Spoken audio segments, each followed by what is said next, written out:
Hello students, welcome back to our channel Usma study point.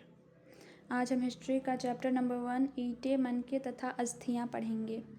इसमें आपको हड़प्पा सभ्यता के बारे में जानने को मिलता है। इसमें आपको हड़प्पा सभ्यता के बारे में पढ़ना है। यहाँ पे आप स्क्रीन पे देख सकते हैं हड़प्पा सभ्यता का पिक्चर है। ये घर सब हैं। यहाँ पे आप देख सकते हैं ये रास्ता है, ग्रेट बाथ है यानी कि स्नानागार है।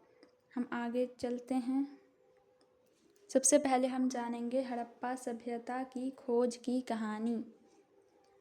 1826 ईस्वी में सर्वप्रथम हड़प्पा टीले का उल्लेख चार्ल्स मैसन द्वारा किया गया था। सबसे पहले हड़प्पा टीले का उल्लेख किसके द्वारा किया गया था? चार्ल्स मैसन के द्वारा। कब? 1826 ईस्वी में। 1856 में कराची से लाहौर तक रेल लाइन बिछाने के दौरान खुदाई में जॉन ब्रंटन एवं विलियम ब्रंटन नामक अंग्रेजों को कुछ पुरातात्विक अवशेष मिले। 1856 में इंडिया में जो है वो रेल लाइन बिछाया जा रहा था। कहाँ से कहाँ तक? कराची से लाहौर तक। उसी समय में जॉन ब्रंटन एवं विलियम ब्रंटन को कुछ पुरातात्विक अवशेष प्राप्त हुए। 1873 में जनरल कनिंघम को भी कुछ हड़प्पाई वस्तुएं प्राप्त हुए। किसको? General Cunningham. ये पुरातात्विक विभाग के पहले डायरेक्टर जनरल थे। ए कनिंघम यानी कि अलेक्जेंडर कनिंघम। इनको 1873 ईस्वी में कुछ हड़प्पाई वस्तुएं प्राप्त हुए। दयाराम साहनी ने 1921 में पाकिस्तान के पंजाब प्रांत में रावी नदी के तट पर स्थित हड़प्पा नामक स्थल पर पुरातात्विक उत्खनन कर हड़प्पाई महोदय ने मोहरे होगा यहाँ पे मोहरे प्राप्त की। दूसरे ही वर्ष 1922 में राखाल दास बनर्जी ने मोहनजोदड़ो की खोज की। तो हड़प्पा सभ्यता की खोज किसके द्वारा की गई? राय बहादुर दयाराम साहनी के द्वारा। कब? 1921 में। ये MCQ में पूछता है। और मोहनजोदड़ो की खोज 1922 में राखाल दास बनर्जी के द्वारा की गई। आगे देखिए, 1924 ईस्वी में भारतीय पुरातत्व सर्वेक्षण के director general sir John Marshall ने, ये जॉन मार्शल है, समस्त विश्व के समक्ष एक नवीन सभ्यता सिंधु घाटी सभ्यता की खोज की घोषणा कर दी। 1924 ईस्वी में डायरेक्टर जनरल कौन है? जॉन मार्शल ने समस्त विश्व के सामने एक नई सभ्यता की खोज की घोषणा कर दी। कौन? सर जॉन मार्शल ने। 1961 में भारत में पुरातत्व विभाग की स्थापना हुई। कनिंघम महोदय को इसका डायरेक्टर नियुक्त किया गया। भारत में पुरातत्व विभाग की स्थापना कब की गई? 1861 में। और प्रथम डायरेक्टर जनरल ए कनिंघम यानी कि अलेक्जेंडर कनिंघम को नियुक्त किया गया। आप अब जान चुके होंगे कि 1921 में हड़प्पा सभ्यता की खोज राय बहादुर दयाराम साहनी के द्वारा की गई और 1922 में राखाल दास बनर्जी के द्वारा हड़प्पा सभ्यता के मोहनजोदड़ो नगर की खोज की गई।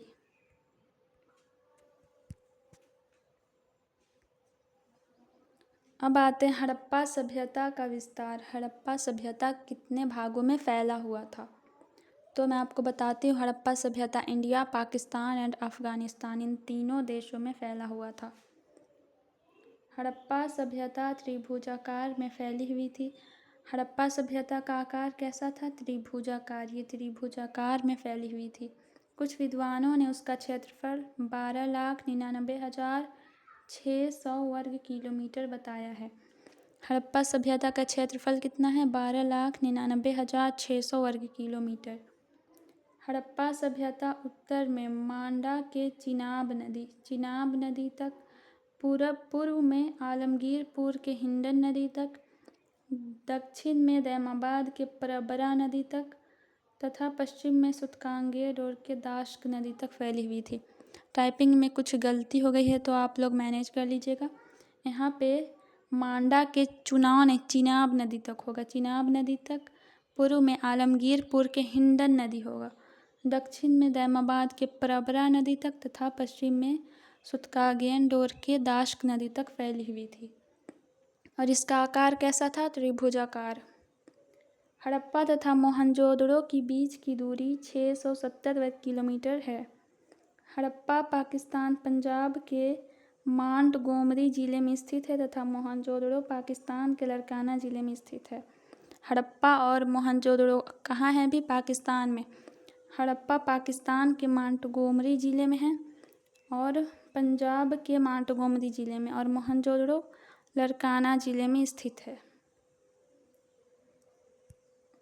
अब आगे आते हैं हम। कार्बन 14 विधि क्या है? यह एक तिथि निर्धारण की वैज्ञानिक विधि है। कार्बन 14 विधि तिथि निर्धारण की, यानी कि किसी भी वस्तु का उसका तिथि निर्धारण किया जाता है कि ये कब की वस्तु है, ये कितने साल की है, कितनी पुरानी है।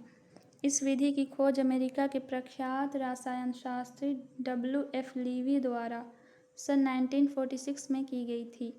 इस विधि के अनुसार जीवित वस्तुओं में कार्बन 12 एवं कार्बन 14 समान मात्रा में पाया जाता है।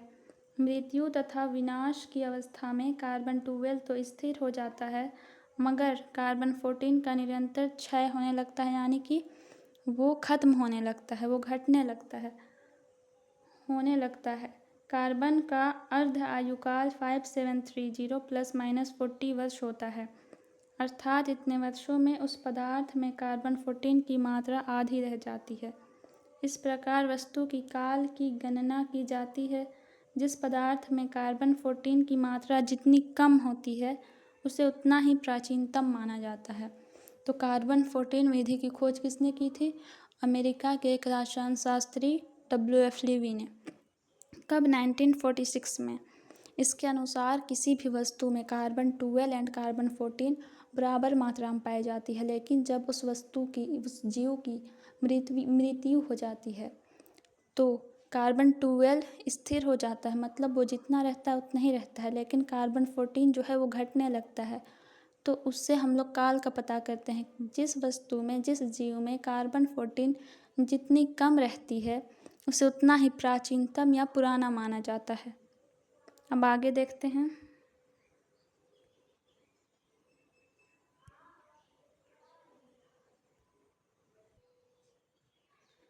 ये आपका हिस्ट्री का चैप्टर 1 का पार्ट 1 हो गया। एक और पार्ट आपका आएगा, पार्ट 2 आप ज़रूर से देखें, आपको पूरा चैप्टर आपको समझ में आ जाएगा। और आप अपने फ्रेंड को ज़रूर से शेयर कीजिए और वीडियो को लाइक कर दीजिएगा और चैनल को सब्सक्राइब कर दीजिएगा, ताकि मेरे वीडियो की सबसे पहले नोटिफिकेशन आप तक पहुंच सके। And thank you. And video आपको ज़रा सा भी हेल्पफुल लगा होगा तो प्लीज़ चैनल को सब्सक्राइब कर दीजिएगा एंड वीडियो को लाइक कर दीजिएगा। Thank you.